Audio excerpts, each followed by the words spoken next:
It's nice to be here with each of you. And from my heart to yours, I welcome you. I welcome you into this light. I welcome you into the space of your heart. I welcome you into this moment. Yeah, so let's just take a moment and arrive here fully, put the day down. Just a couple of quick announcements. Reminder about the time change. I know it's been confusing for folks. With the Europeans and the Australians and folks in Asia, I think we have about another week of this, and then we'll all be in alignment. So just continue to be cautious or check in around that. In addition, we have a retreat coming up, and I'm very happy to see that people are signing up, and people I've never met before, and so that'll be interesting. Most of the time when I see people, I've met with them or worked with them one-on-one, but with retreats, there's a whole group of people who I've never met before, and that's kind of fun for me to see new people, new faces dropping in. So you're welcome, whoever you are. You're welcome. And yeah, so if you're any hesitation on the retreat, just sign up and just show up. It's coming up in on the 9th of April, so pretty soon here. And so I look forward to that. Retreats are such powerful times. And there's something that happens energetically where when you come to retreat, there's something that happens with God where God really comes forward. The presence of Buddha nature really comes online. Because this is what's required to be awake, is to give your life, to be willing to put everything down, and to give your life. And people get all weird and strange and, monastic, thinking they need to give up their relationship or their home or their money. And God rarely wants that.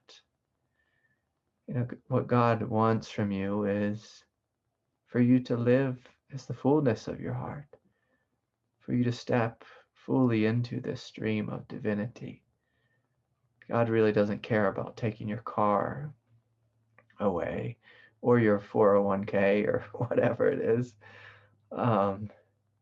Sometimes God does that if we have some neurotic attachment to it, or sometimes God needs to move us from point A to point B, and we don't listen. But on retreat, what's nice, instead of renouncing, what God is really seeing is that you're stepping forward, that you're stepping into. And of course, retreat isn't the only time. Eventually, what God wants from you is your life. Is your life. And again, people get so strange about it, thinking, oh, God wants to take everything. No, God only wants to take what is not working. And God only wants to give you something greater. Something greater. Now, sometimes that process of shifting from one kind of life to a different kind of life is very messy. I'm not saying if you're impoverished that, you just give God your poverty and you'll wake up the next day a millionaire. But it's more like if you're in a very messy relationship with yourself, like if you have a strong judge or critic, if you have, are in a messy relationship with another, if you're working a job that's not good for you, yeah, God wants to take those things and send you out into the dark night but then eventually to bring you spring again, to bring you spring. And we have to be tough to survive that process, to withstand it and not retreat back to our old way of being. I was, just hanging out with my little girl today, my 7-year-old, and she started yelling at me, just like screaming, "Dad, Dad, come look, there's Pop's flowers, Pop's flowers." When my father died a number of years ago, we planted some seeds out in the garden for him, and the first flowers to come up, and so there was just all this snow and melting snow and patches of dirt and leaves and compost from the old last year's garden, and just out popping from the snow were these just beautiful yellow flowers. And sometimes the transformative process is like that. We have to sit under the snow and incubate, and then as we come forward into the light, sometimes we come forward and we get snowed on. Like it snowed, I think, I don't know, 2 or 3 days ago here, but then today it was 70 degrees. And so the transformation, like before we get fully stabilized, sometimes it's like that, back and forth between snow and sunshine, and that's normal. That's normal. That's the kind of stuff that makes us strong, that helps us to realize our strength and our power and our depth. And so anyways, I think I was starting to speak about the retreat. And so I invite you to come. I invite you to come, to be a part of this. I'm really looking forward to it. And so let's do this, before we go into questions. I'm going to invite you to close your eyes and just notice where awareness naturally rests. And for many of us, that is in our heads, our forehead is where we experience awareness.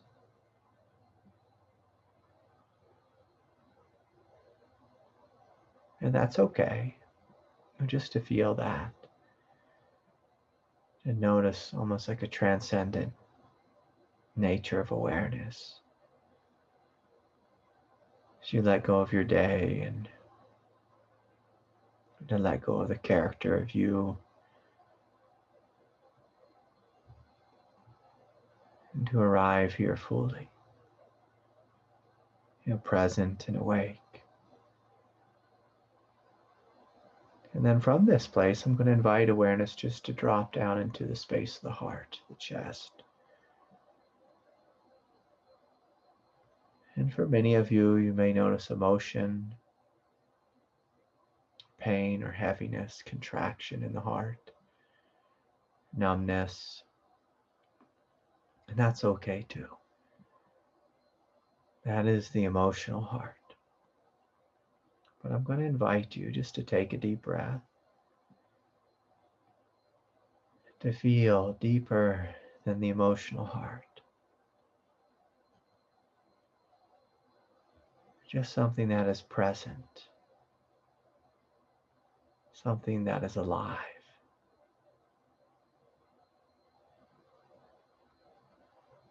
Something that actually does not open or close. If your presence were to actually shut off, well, the body would be dead and you just wake up in heaven. But the point I'm trying to make is this presence of your heart. It's always open. It's always here. It's always feeling and sensing. And for many of us, it's eclipsed by the emotional heart, which can get beat up or get excited or carry pain, carry burden. And again, I'm just going to invite you to notice a non-dual presence in the heart. It's just radiating light, radiating life.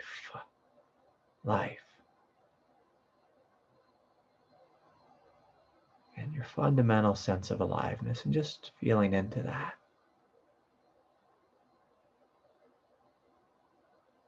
Despite everything you've been through, every trial or triumph, difficulty or challenge, every trauma. Maybe there's current traumas. Maybe it's complex trauma. But I'm going to invite you to notice that there is a brilliance here that has no beginning and no end, that doesn't open or close.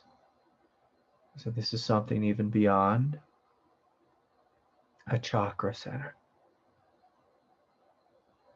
So greater than the emotional heart, greater than the heart chakra.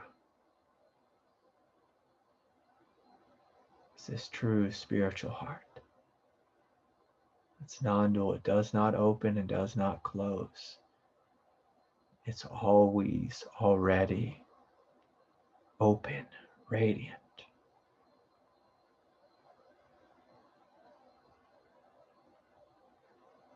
And just feeling into this.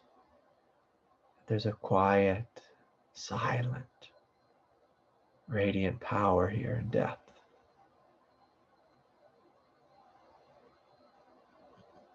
Saying, yes, I see this. Yes, I know this. I know that what I am is good, is strong, is powerful. Breathing in and breathing out. And just from a space of love, just shining light, love into your human heart, the physical thing, the ticker, the pump, shining light into your body. Just imagining this light just flowing through your bloodstream, flowing through your muscles, your body, bringing forth greater relaxation and peace, calm.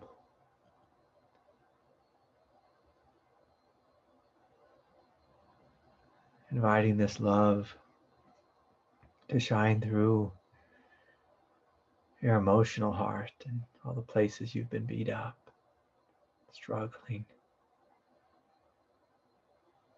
or the places you get carried away, overly excited and chasing this or that. Just inviting this non-dual light, love, and presence just to shine through you. Especially blessing your emotional heart.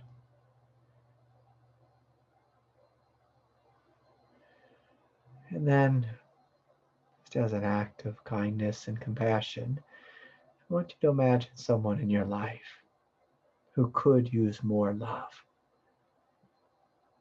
could use some forgiveness or some strength or power or light. Let us shine light and love in their direction.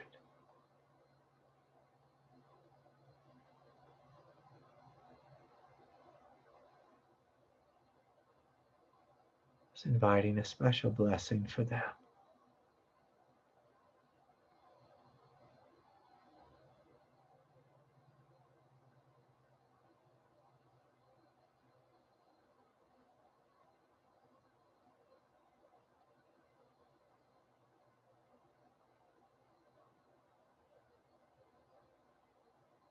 And just feeling the hugeness of your spiritual heart, your true depth, your presence, this nameless, formless presence.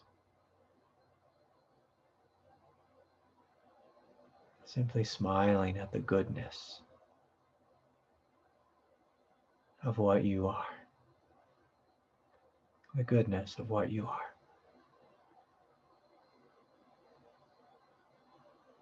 And so with that, you can just gently open your eyes and maybe look around the room and smile a little bit. Seeing that you are good, others are good. And just feeling this beauty.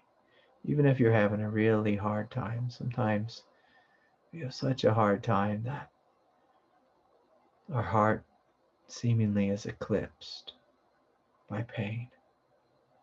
But just to notice that this heart of yours, the fact that it can feel pain and register pain and is awake to pain,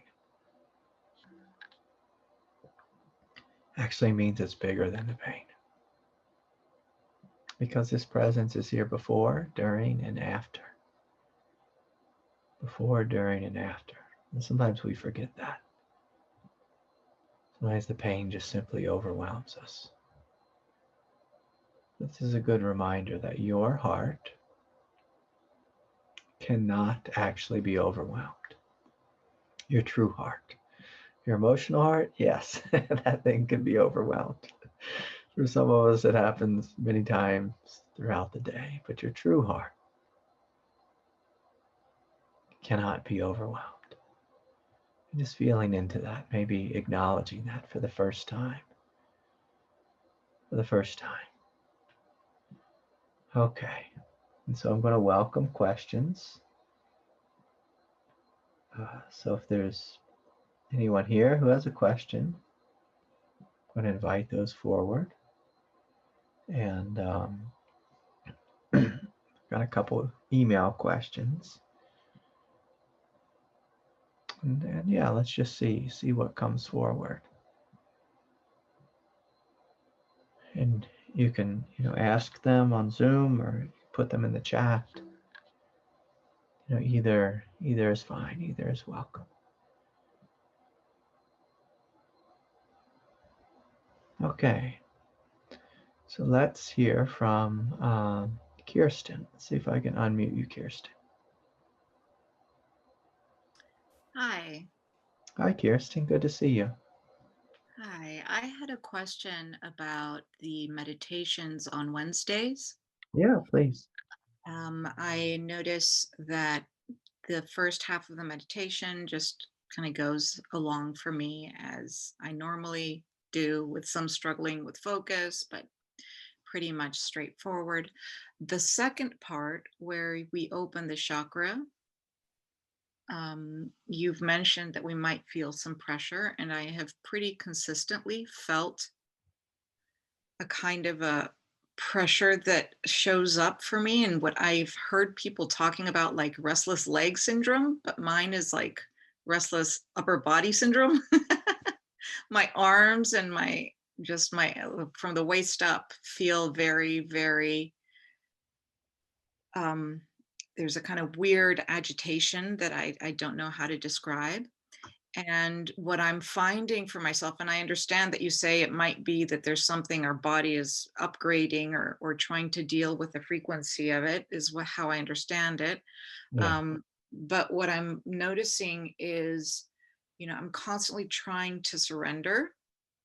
And it's not like a mental surrender. It's not like I don't want to do this. I'm actually open mentally and with a heart, but physically it's like I'm clinging on, like, or holding on, like there's like I can't explain it.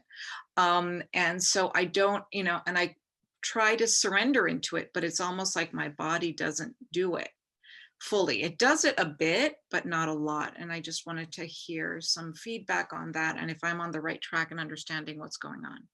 Yeah. Yeah.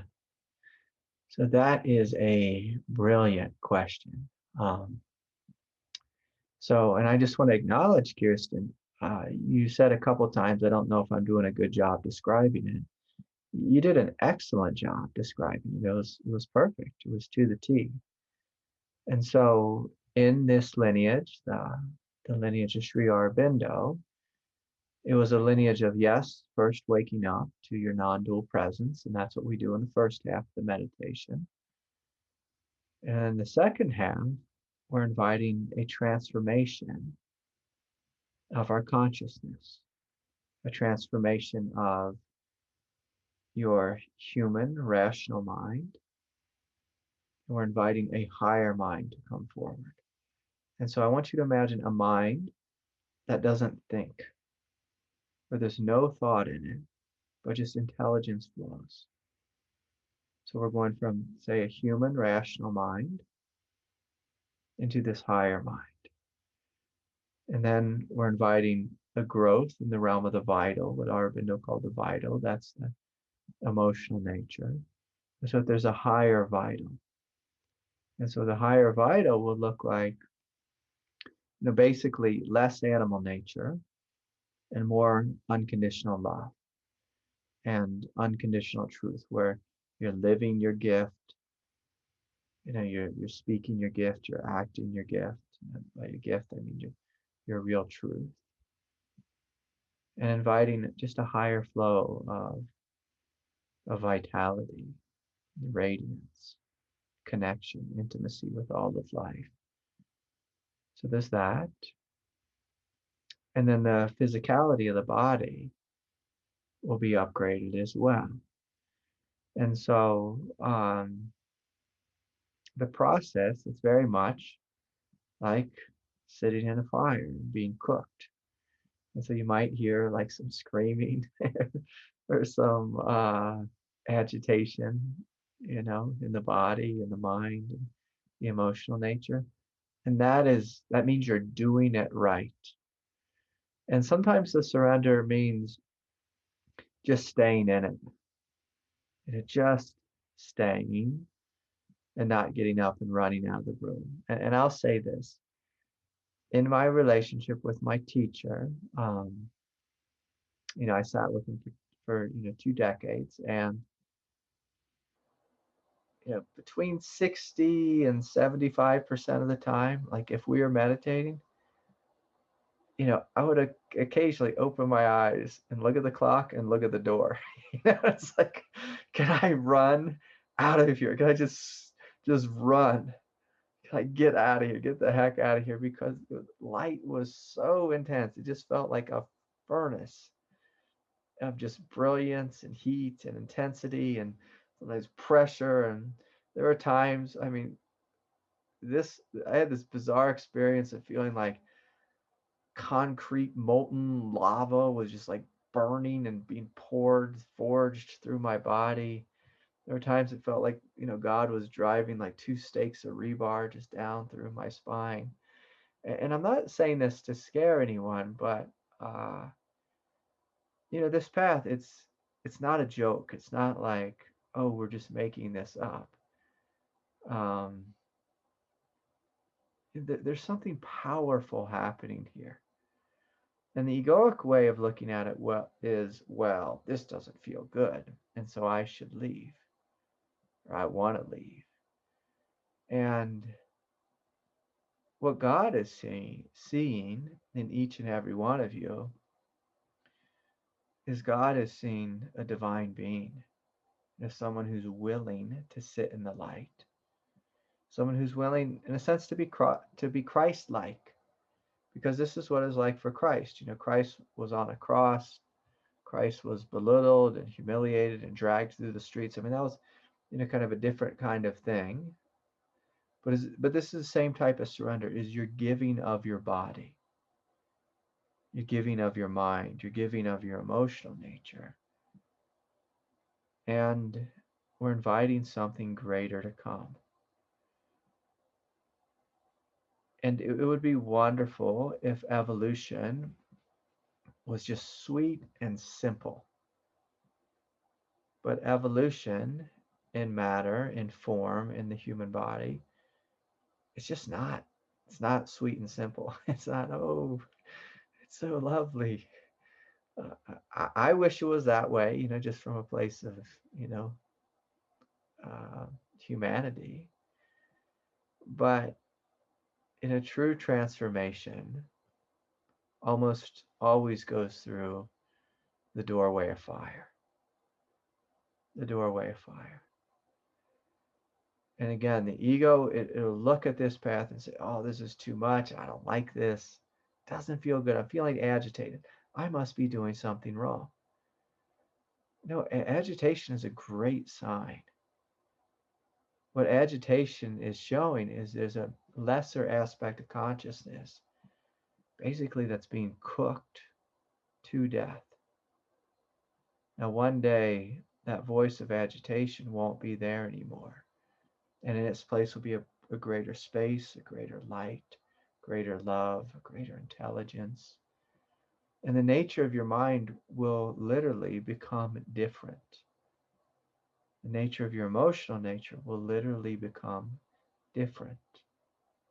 Will become different.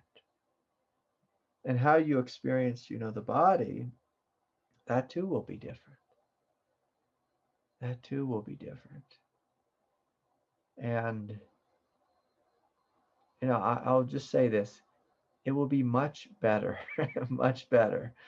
But there is a price to pay, but people misinterpret like the price we pay with God. When we pay for something with God, the deal is always in our favor. It's always in our favor. Greatly in our favor.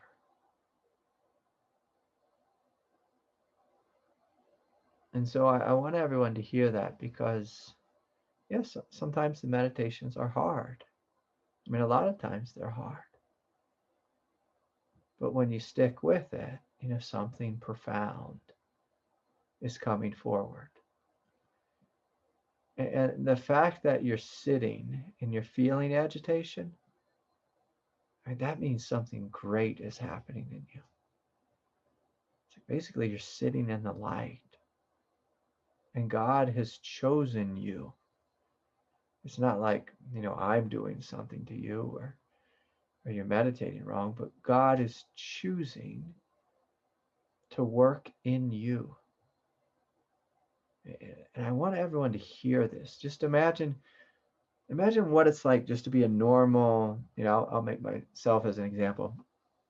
Just a normal human being has average abilities, and who has like unworthiness and trauma issues. And like, let's just say that, like, is kind of how I experienced my life as a kid. And then walking into a room and just sitting down to meditate. And then boom, God showed up and said, I want to shine my light into this one. This, little fella here named Craig. I'm going to shine into him. And I really want you all to hear that God is looking at each and every one of you and saying, I want to awaken in this one. And I want to transform in this one. And I want this one, whatever your name is, to be my evolving edge. Like, you are all God's evolving edge. So when you step on this path, you're choosing to be the evolving edge of God. Again, I'm going to take Craig out of it. Like, there's nothing to do with me as a teacher. Like, when you show up here, God just looks at you and says, here are the brave ones. Here are individuals who are willing to give of their life. Here are individuals willing to give of their life. And that's a humble thing to really take that on and say, yeah, God, I'm willing to show up. I know you love me, and I love you. I love you so much, I'm willing to surrender into you. And as we surrender into this transformative flow, the way I'm speaking about, then it becomes this radical non-dual experience. If you don't even feel, after some time, it doesn't feel like God's doing it to you. You feel like you are the light, that you are the transformative light. Not that it's happening to you, but rather it's happening in you, through you, as you. As you. And again, it takes radical humility. And most people think of spiritual humility as like this, always making yourself less than or unworthy, or God, I'm not worthy to receive you, or whatever that is. But that's not the type of humility I'm speaking about. There's this different type of humility where you actually claim your divinity, where you actually look and see what you are and see, I am a divine being. I am made in the image and likeness of God. I will live my truth and God's truth as one. I will do that. I will do that. It takes a radically humble person to acknowledge that they are actually divine. And paradoxically or ironically, it takes a radically arrogant person to think that we're not divine.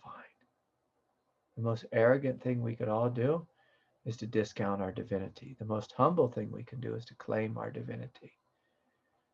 And when God is pouring into us, it's like, oh, like I am divine. How could I be anything less than divine? Like there's so much light here. It's undeniable. It's like there's so much here. It's ridiculously uncomfortable to the human aspect of us. And so the only thing that's required is just to keep showing up. Kirsten, you're doing it right. You're doing it perfectly. That's how it was for me for the majority of the time with my teacher. I was just like, oh my gosh, this is so intense. It's so much. And then, then it would just start pouring into me when I wasn't with my teacher, and just throughout the day, my waking reality. And then and at first we think that we are the human and resisting, and we need to surrender to the light. But after some time, we realize, oh no, I am the light. And the human is just like, it's just the thing being operated on. It's the thing being operated on. And so anyways, and I will say this, like it does get easier to some degree, and we also become much more powerful. But like sometimes God, there's so much I could say about this question, but sometimes God is just simply coming into us in the beginning and just cutting some channels. And it's kind of a little bit like, walking through a jungle with a machete. Like sometimes you just have to cut the trail. And then when the trails are open, then God can flow more fluidly through us. With my teacher, there was a funny thing that would happen is, even though we were a very incredibly small group, like there was 12 of us here in Durango, and for the first couple of years, it was just me and him, and then me and him and one other. But people would drop in, and it was always funny because there was always some good Buddhists, who would drop in, and they were just so absolutely confused by how much light and power and grace was in the room. And they quickly ran away. Like most of them, if not all of them, the Buddhists, they just went right back, to Buddhism. And, there's no crime in that in any way. I'm trained in Buddhism. But it was interesting because they would come and they would just study Buddhism, say from a book, and occasionally go on a retreat. And then they'd stumble into my teacher's class, this temple, and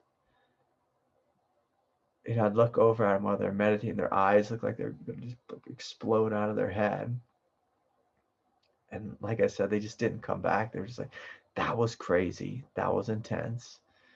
And here they were, they were with an enlightened being, a great master.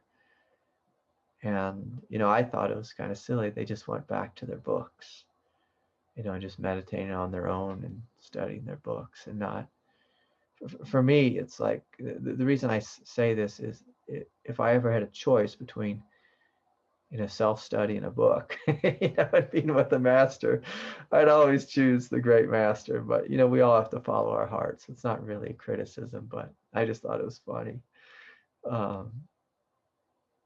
But it is confusing. It's confusing for a lot of people,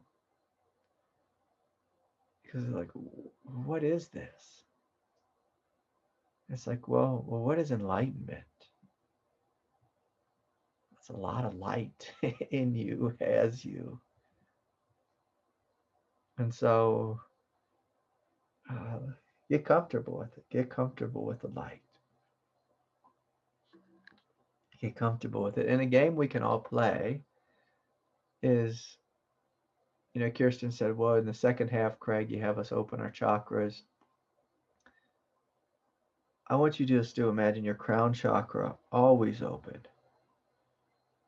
like in every moment of your life, just open, and allowing this to flow through you, to come into you, to work on you, to transform you, to lead you in your thoughts, your emotional nature, your body, to heal you, to act through you, to live through you.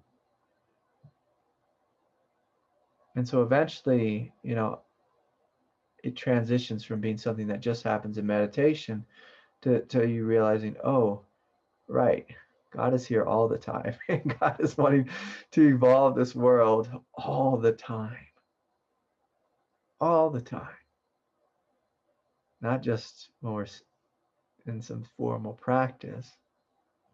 And when you open this way to it just flowing all the time, things can become quite magical, and you start realizing, oh, this is not just, like a animal nature planet, or a dark realm, or a difficult realm, or a life of suffering like the Buddha taught. You start to see, like Christ taught, that heaven is here upon the earth. And your life begins to change in a way that, I don't want to say it's free of suffering, but of course you still have a body and this and that, but you just start to see just the greatness of divinity and the overwhelming divinity that is flowing in every moment. In every moment. And again, this is that shift in the mind where you even see that tragedy and darkness and pain are actually tools of growth, tools of wisdom, tools of intelligence. And of course, you see beauty and light and love, and just like looking out at the flower in my yard that's coming up in the snow. It's like, oh my God, that is so beautiful. It's like shocking how beautiful it is. Right? When we're not awake and when we're not connected to this light, we might be like, oh, look at that, there's a little flower in the snow, versus just being overwhelmed with love and communion and unity, when you see a flower. So anyways, beautiful question. And I can say from a place of like humility, like I had this question for so long, like, why does it hurt so much? And like my mind would just scream, like, well, there's something powerful happening. And anytime there's something powerful happening, like that which is less than is going to complain. It's Be like, I feel agitated, or I feel this, or this is too much, or I can't handle this. But eventually all those voices get cooked out of us. And then you can receive and be so much more light. And then that light, it flows through you, whether you're washing dishes or creating a business or, offering a teaching or, doing like the healing work you do, and people will feel it in your presence. They'll be like, oh my God, like, what is that with her? What is that?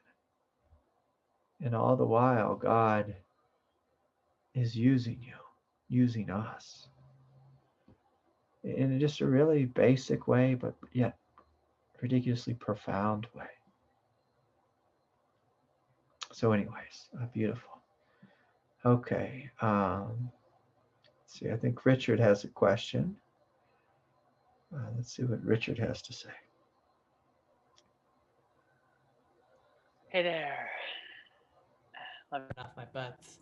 Hi everyone. So good to be here. So good to see you. That was a beautiful first question, by the way. Like, wow, what came forward there? Just so gorgeous. Okay. I have one, what I hope will be like just a quick, like clarification regarding the lineage, and then like a question. The clarification regarding the lineage is, I understand that Sri Aurobindo seemed to have come to David specifically, Yeah. right? And that Hilda, who was David's teacher, I'm interested to hear who her kind of heart teacher was, or her kind of primary guru. So that's the clarification regarding the lineage. And then my question real quick is around what would you say, Craig, are the primary practices of this lineage? Like when I think about an Adyashanti, he's got meditation, be with everything as it is, and self-inquiry. Like those, like just two primary practices. And not every teaching is so, economic. There are teachings with many more practices. And I think that kind of flexibility is amazing. I'm just curious for this lineage, what you would say the primary practices are. That's my question. Thank you. Yeah. Okay. There's a lot there. Let me see if I can remember that. So I'll start with the second part. So the primary practice is, basically what I was speaking with Kirsten about, which is we open of ourselves. We give of ourselves. We surrender ourselves to this flow of grace, this flow of light, this transformational presence. And that's the primary process or practice.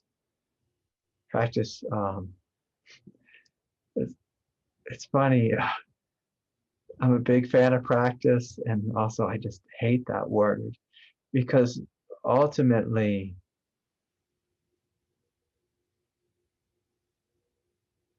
it's that surrender is a way of life. If that's the practice, as you surrender that which is lesser to that which is greater. And is meditation a part of that? Absolutely.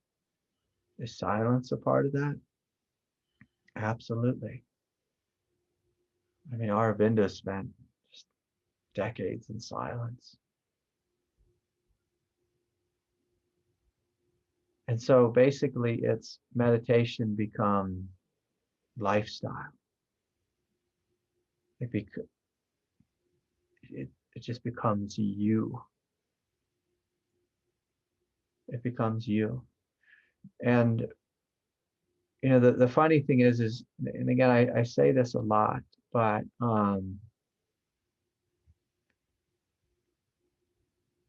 Aurobindo, he did this funny thing where he started in a sense where the Buddha left off. So he started where he started his path as the Buddha. So I want you to imagine that, like the Buddha's full realization, he had that like that.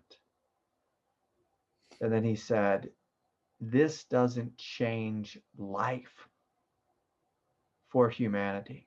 So it's like this ultimate movement of compassion where he looked out at the world, and Aurobindo lived in India. He lived at the time of Gandhi, and he saw all kinds of enlightened masters, great sages, saints. And he saw that they had a great life. The individual. Like Ramana Maharshi lived the same time Aurobindo. They actually lived about an hour away from each other. And basically Aurobindo lived on the coast, and Ramana lived about an hour inward. And what Aurobindo wanted was this transformation to happen in the collective, not in the individual, but in the collective. And so it's acknowledging what this path does is it acknowledges the collective consciousness of humanity, and it's inviting that to be transformed. Versus almost every path is about one's individual soul and salvation. But and just in a really beautiful way, if you notice like the movement of the heart, and a lot of people don't see this until they actually have children, but when you have kids, you realize, oh, my life's not just about me, it's about these kids. And there becomes this funny thing with parents and children where it's like, where do I actually end and my children begin? And say, for example, like if I wake up, that's beautiful. Maybe I'll be a better father to my kids. But I would like to take it a step further and to imagine an enlightened world that human beings themselves, just what it means to be a human being, is to be a light being, is to be an enlightened being. Instead of human beings are really like an animal being mixed with, kind of an upgraded animal nature and rationality. And so Aurobindo, he lived through World War I and II, and there has to be something greater.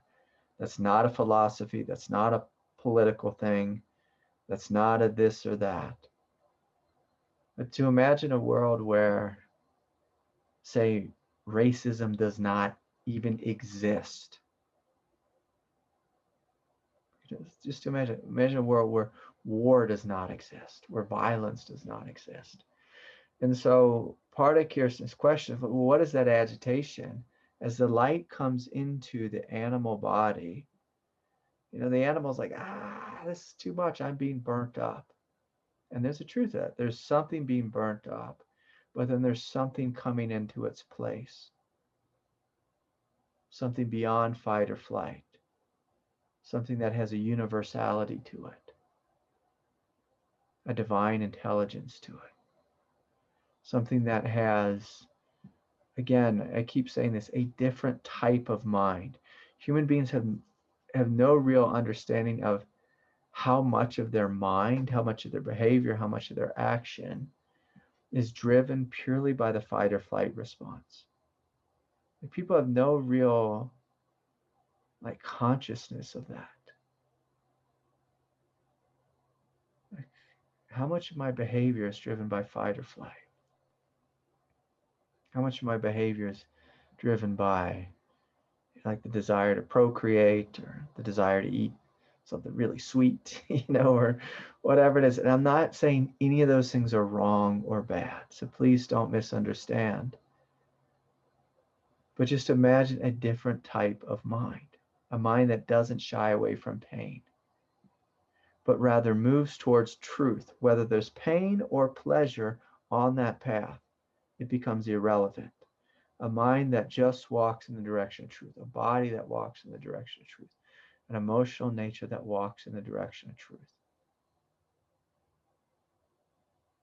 And so that's what Aurobindo was bringing forward. And if one ever hangs out with a great master, you'll notice that their mind acts differently than the other people in the room. Like something will come up. Like there were many times when I was with my teacher, and there'd just be so much chaos, like would just come up, say, within an individual, maybe within the life of Craig Holliday or whoever. There'd just be chaos that would show up. And we'd look to the teacher, and the teacher would bring forth something that was like, oh, wow, like we never thought about that. Like, wow, where did that come from? Where did that come from? You know, there'd be so many times my teacher would say crazy things to me, say, Craig, don't do this, do that. And I'd be like, inside, I would think, why the hell would I do that? I'm not going to do that. You know, but then I'd say, okay, well, maybe I'll just give it a try, what he's saying. And then just something spontaneous and ridiculously healing would happen when I did that, instead of what I thought I should have done. And the thing I thought I should have done, it was probably well thought out. It was probably very, rational and reasonable and made sense. But my teacher would just say, don't do that, do this thing. And then, he would just like go disappear, or he would drop it or change the subject. And he wouldn't explain why I should do that, this other thing. And again, there's just a different kind of, magic is the wrong word, but intelligence sounds too dry of a word, but there's just like this mix of magic and intelligence that starts to move through us. And again, so like if there's a practice, like anything Ajahn teaches, that's great. It's, that's the foundation. Like, any Buddhist practice, that's foundational. Inquiry practice, that's foundational. We must have a clear mind. Absolutely. Absolutely. Must have a clear mind. Must have a clear heart. Must be healed. It just makes it much easier for these things to flow through us. And so,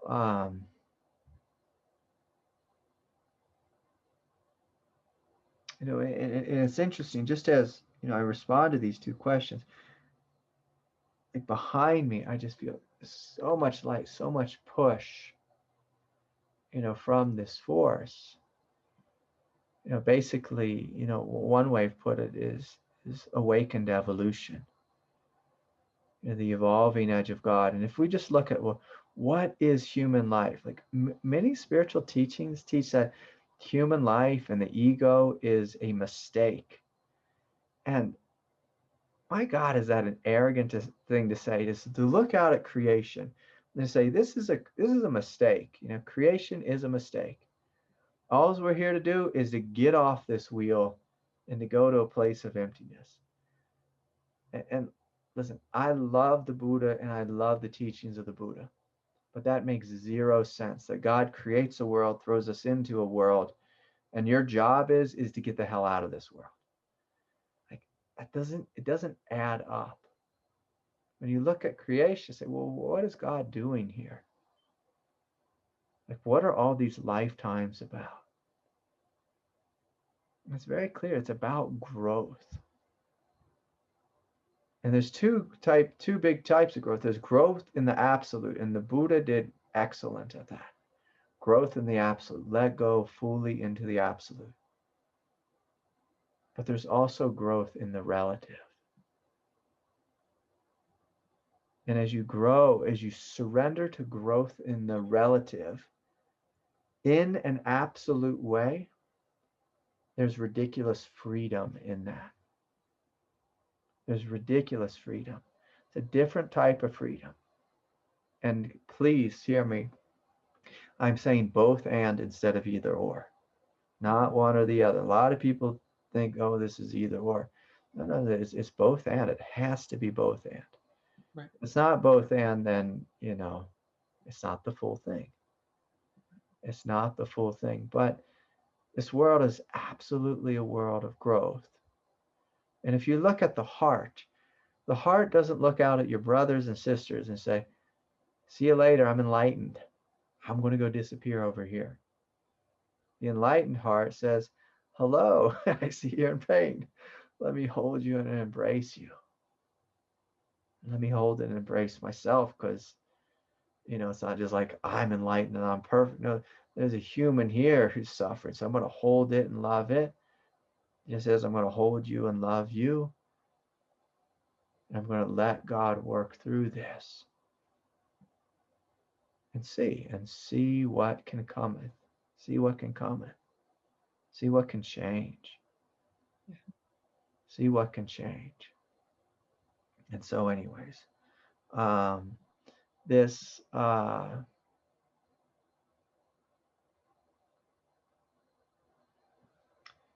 gosh, there's just a lot there, but the question, gosh,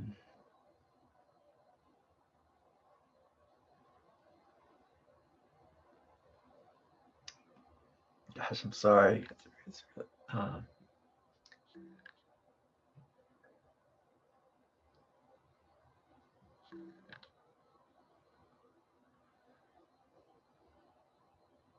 And so basically, I'll say this: is there something really powerful here? And again, I don't want anyone to identify here as with this guy named Craig. There's just something powerful here that's happening with all of you. If you can feel it right now, you're awake to it. You're awake to there's something big here. There's something big here.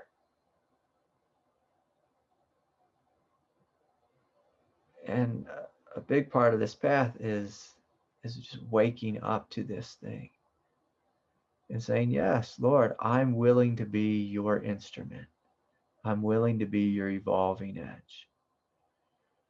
And in one sense, if you look at, say, the great Adyashanti, he said that in regard to his own Zen lineage.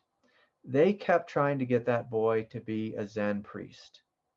They kept trying to rope him in and get him in that tradition. And he kept saying no to that.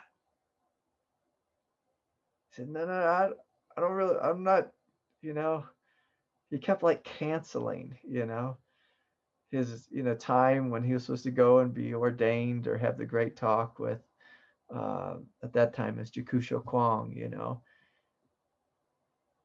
and he stepped out of it, so he's doing it in his own way he stepped out of the formality of Zen.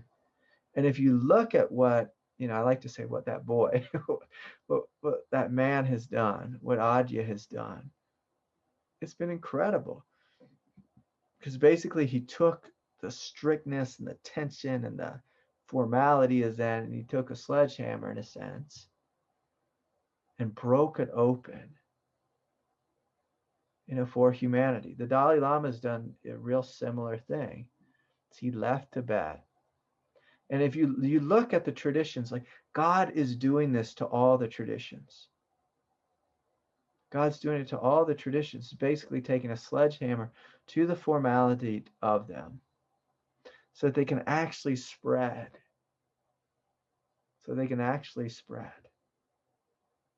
In a way that's not so tight, not so tense, and not so rigid.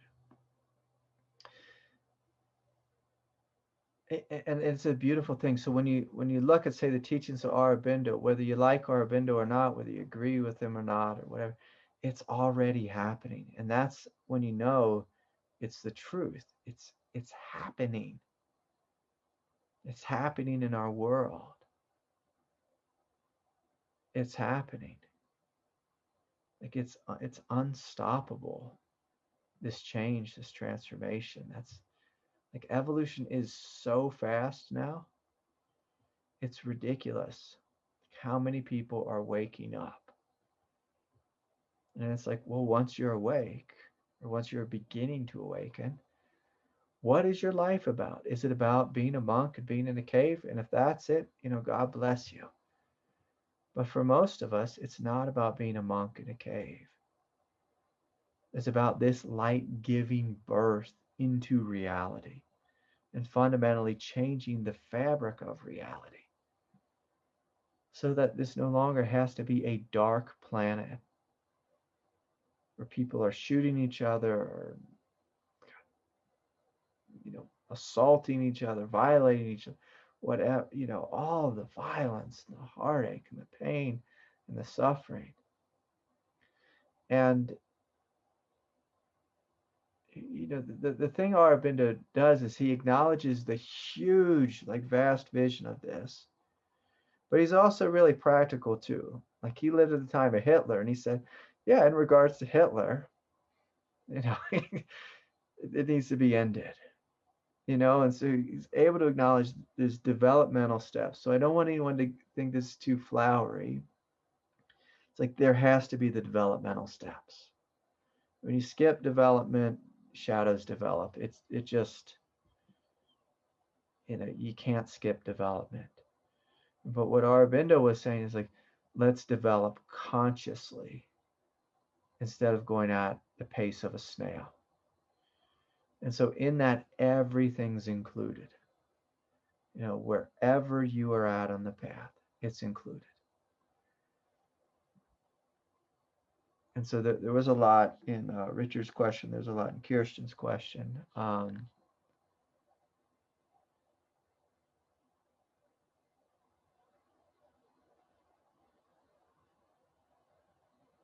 Just back to the topic of practice. Like, well, what is the practice? I mean, it's the same inquiry that you might hear from Adya. It's like, who are you? What's your life about? What's your struggle right now?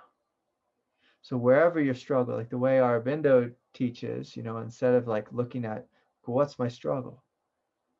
Well, I think too much. And so in Buddhism, it's like, okay, well then transcend or meet it with loving kindness. Again, both beautiful practices. With Aurobindo, he might add, okay, you try transcend. If it disappears, beautiful. Try meet it with love. If it transforms, beautiful. Then Aurobindo brought, a third one is invite God into it. Invite the intelligence of life into that situation. Invite the intelligence of life and see what happens. Invite this heat, this power, this brilliance into it. And sometimes when you invite grace, and grace handles it all.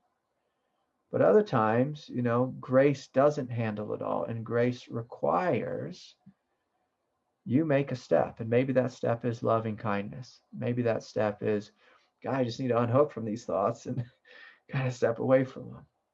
And so imagine all three. So you transcend, okay.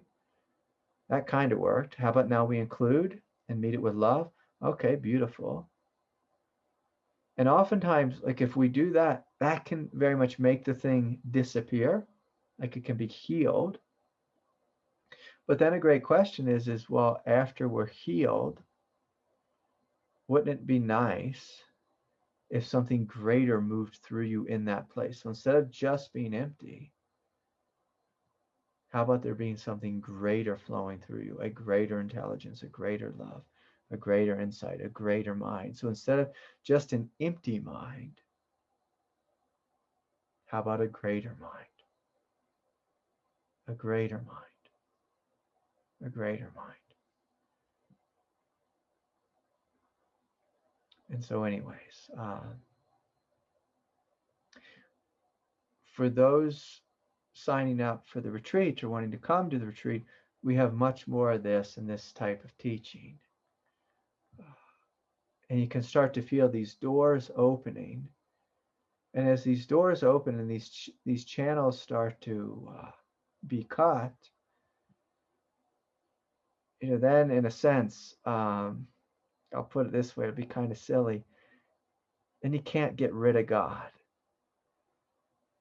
It's like, oh, like God's like, I gotcha. Like I'm in you. And I'm awakening you and I'm flowing in you. and you feel this presence. And at times it may feel otherworldly, at times it may feel just ridiculously transcendent, or just so absolute. And other times it'll feel really transformative, and or it might speak to you very clearly, or just overwhelm you with light. And again, it can be an incredible life to live, like a life where you are awake, and then there's this flow of divinity just coursing through your being, using you, speaking through you, acting through you. And then when you trip and you fall, you're like, oh, I'm tripping and falling and making a fool of myself, and I'm greatly struggling. But God is here, like holding me and wiping my tears, and uh, holding my hand and straightening me out, like sometimes I just feel myself fall, you know, so far. But, I never feel alone in it.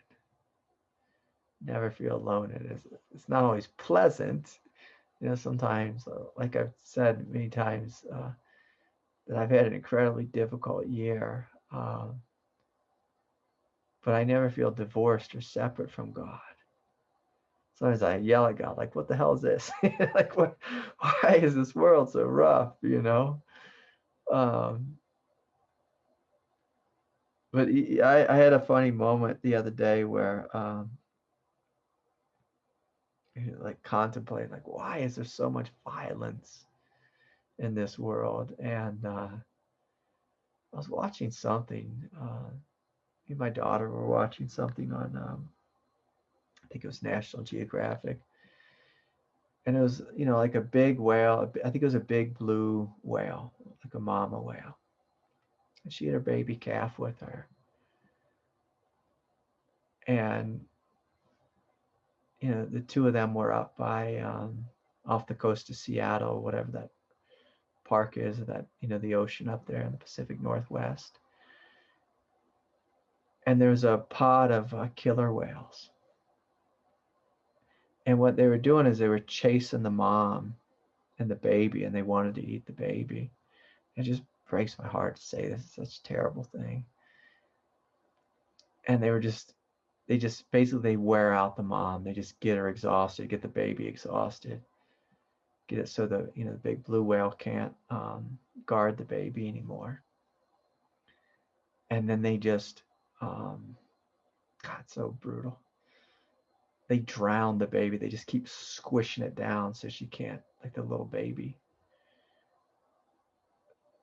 The killer whales need to eat, but that's the world we live in. We live in a world where it's like killer whales are killing, hunting the baby of another whale. And from one perspective, it's completely perfect. Like from one kind of, thread on like where we're at in evolution and history and this and that. But in another sense, it's like, gosh, like there's trillions of heaven worlds. Wouldn't it be nice if the earth could be one giant step closer to a heaven realm where we're not drowned in babies so we can eat them? And please hear, this is not an argument with nature, but it's an invitation for nature to look more like heaven and less look like we're tearing each other's flesh apart. Because that's what we do, whether we're human or the killer whale, And again, like, please hear me, I'm not arguing with nature, like that's a fact of reality. But it's also, horrific, as we've all experienced in our life, that life can be horrifying. And, the earth is headed in this direction. Life is headed in this direction. Like, you can't stop evolution. So it's not like Craig has some pie in the sky idea here. Like, the more we open, the more we connect with light, the more loving we become. And this is even true in, like, we shouldn't separate ourselves from animals, but the same is true, like if you have a dog that you get from the pound and the dog was beaten and abused, or maybe it's just a really super aggressive dog. The more you love that dog, the less aggressive he becomes. This is just the movement of life. The more you love that dog, the less aggressive he becomes. His heart, her heart starts to open. And so it happens in animals as well. The consciousness moves toward greater love, greater intelligence, greater peace, greater silence, greater inclusivity, greater kindness. I'm feeling like John Lennon all of a sudden, give peace a chance or something. But I think you all get a sense of what I'm saying. So anyways, beautiful, beautiful. Okay.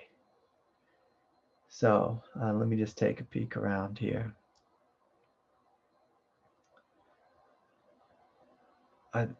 Someone wrote me this question where they had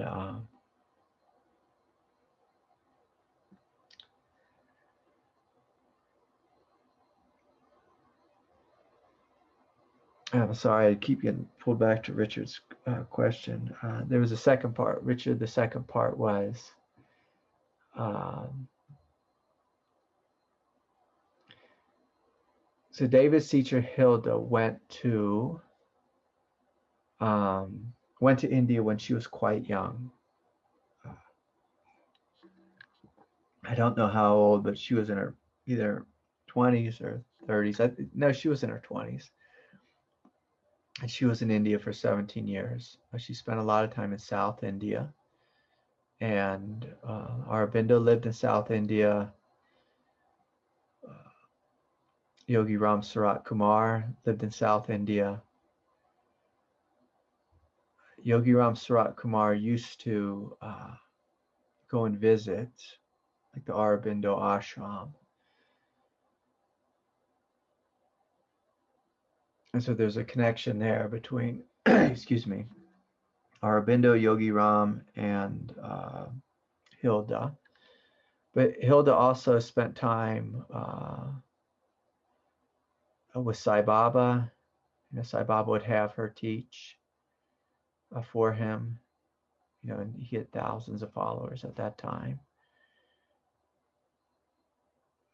Sri Nityanandaji, she had a close connection with him. And he was Muktananda's teacher. So she kind of traveled around and was just with the greats of that time. And they all, in a sense, they all fell in love with Hilda and all said, stay. She even met Paramahansa Yogananda, and Yogananda was like, stay. Like, I want you to be like my main lineage. So anywhere Hilda went, she traveled around and she spent some time. And the thing that was really unique with Hilda was like, she just came into the world hooked up. Like she was Saint Clare in a previous incarnation, and Clare was I believe it was Clare was like friends with Saint Francis. Maybe it wasn't Clare, maybe it was Colette. I can't remember. I should know, but my mind's just not there. There was this book that actually my teacher David wrote. He just took excerpts from her teaching, called Saints Alive, and it just kind of shows Hilda's life. It was just like one saint, and then the next, and then the next, and the next, and the stories are all they're just ridiculously unbelievable, because she had one of those lives that was just miracle after miracle after miracle. Like she was, getting mugged in New York City by a bunch of thugs, and she looked at them and just said, like, the Nityananda Satguru Maharaj mantra just really loud, and they all just like ran, just terrified in all directions. But she was just one of those beings who just was so utterly connected. Skanda came and found her. Skanda is a South Indian god. Again, all those just great South Indian saints. But anyways, like the American Ram Dass, he came and he would receive teachings from Hilda. Anyone who was great, who'd come to the United States, like they'd come to Hilda's class and teach. When she taught at St. John the Divine in New York City. But boy, is she just a bright light. And the big thing with Hilda's teaching was like, that was one of the things that she had this opportunity to stay in India and just kind of just hang out, in an ashram and just have that as a life. But she heard God say, hey, you need to go back to New York. You need to go back and live among people. And you need to shine this light, share this light. And again, that's a big part of what Aurobindo's message was, is it's not about individual enlightenment. It's not about that. It's not about that. It's about you just giving of yourself. Giving of yourself. And so anyways, beautiful questions, everyone. Yeah, okay, so let me see if I can get to this email question. I'm sorry.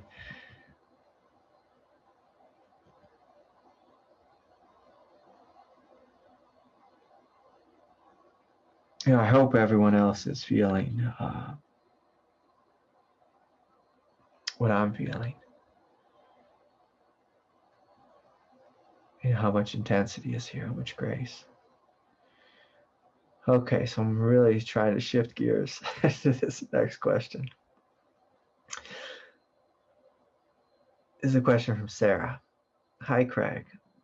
Last week I took part in a Vipassana course where I was effectively asked by the teacher to leave after day 4 of the retreat 6 days early. On day 1 at 4 a.m., I woke with a migraine, heart palpitations, and a heavy body, like being at altitude, which continued for 3 days. Also, day 1, there were body tremors, shakes.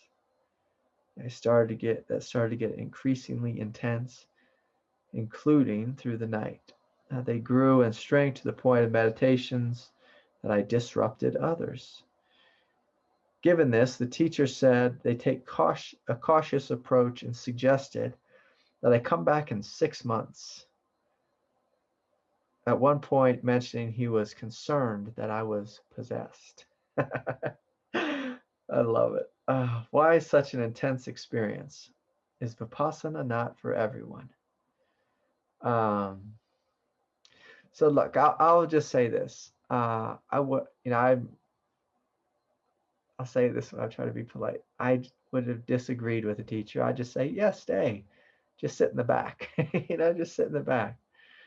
God is working in you. And something powerful is happening. So just sit in the back. I mean, if everyone had their eyes closed, sit anywhere you want. To me, it's a blessing when there's a lot of energy in your body, when there's a lot of light. You are possessed. You're possessed by God. Kundalini Shakti is what it sounds like, is waking up and flowing through you. And,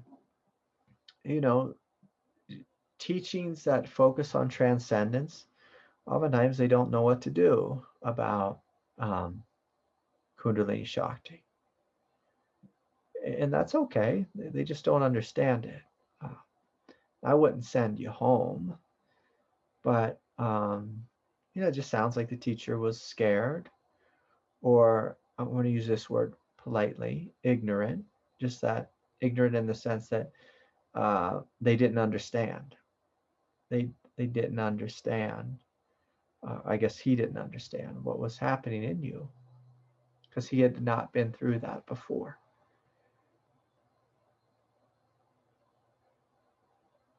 And yeah, he just didn't understand. He didn't know what to do with it. And so we forgive him, we forgive him for not understanding. And I'm going to invite you, if you ever get kicked out of a retreat, or if you ever leave a retreat, I'm going to invite you to continue the retreat at your home. I had a fella come once to one of my retreats, and he said, this teaching's not for me, and God bless him. But then he sat outside and just meditated the whole time, like right outside the door. And I was like, okay, that's one way of doing it, And so it's like, still honor the retreat, honor the time,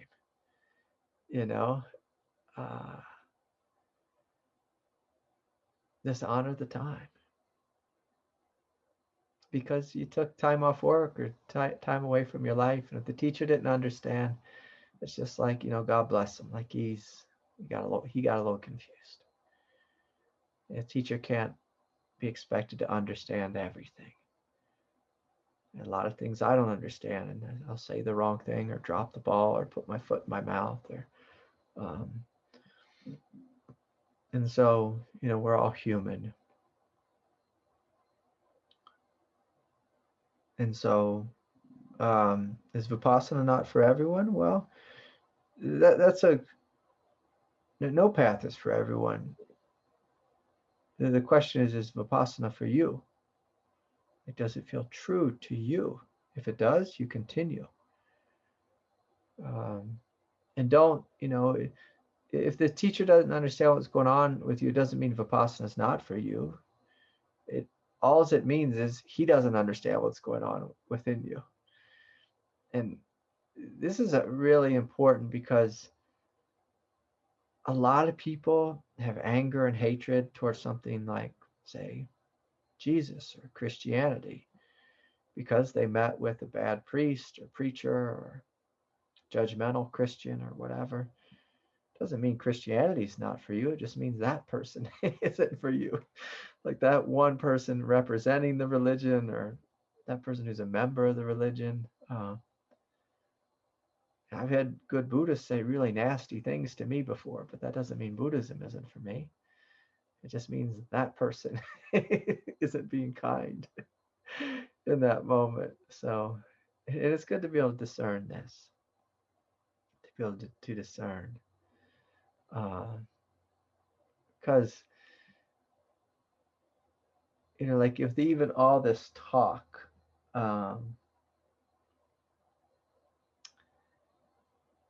like in regards to, say, Richard's question and Kirsten's question, feeling all this power and light, shining behind me or through me. Like there's a lot of things I do really wrong and bad and upside down and backwards and unhealthy,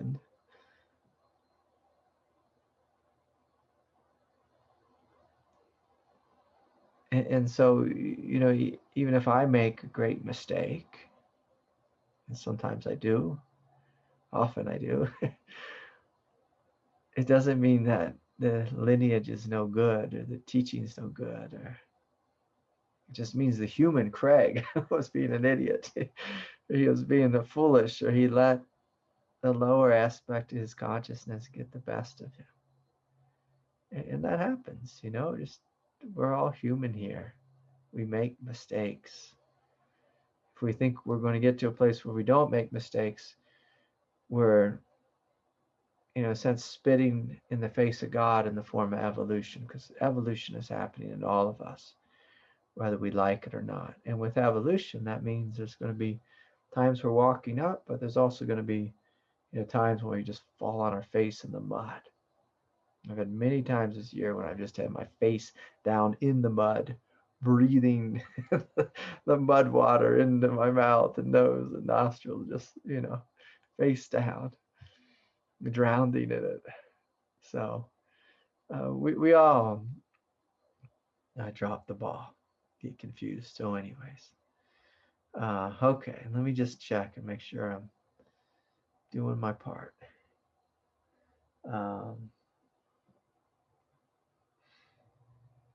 Here's just a comment from